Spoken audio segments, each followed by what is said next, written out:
One thing કે છેલ્લે તમે તમારા પપ્પા સાથે બેસીને શાંતિથી 2-3 કલાક ક્યારે વાત કરી હતી? નથી આવતું ને યાદ?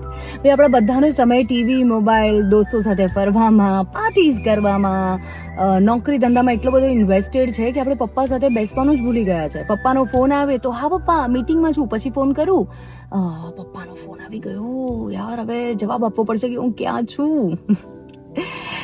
આ બધું કહીને ખરેખર આપણે એમને એટલું બધું ટેકન ફોર ગ્રાન્ટેડ લઈએ છીએ કે જે વ્યક્તિએ આપણને અત્યારે જે સારો સમય આપ્યો એ સમય આપવા માટે એણે પોતે કેટલો ખરાબ સમય જોયો હશે એ આપણે ભૂલી જઈએ છીએ.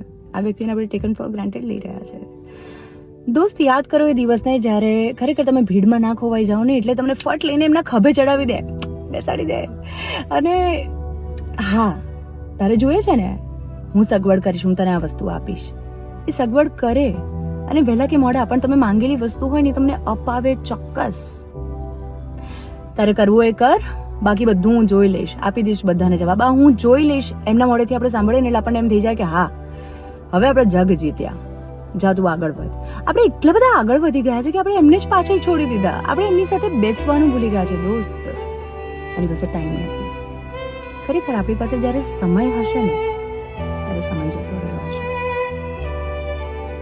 આ વાત સમજાય તો આ વાતને સેવ કરજો અને શેર કરો.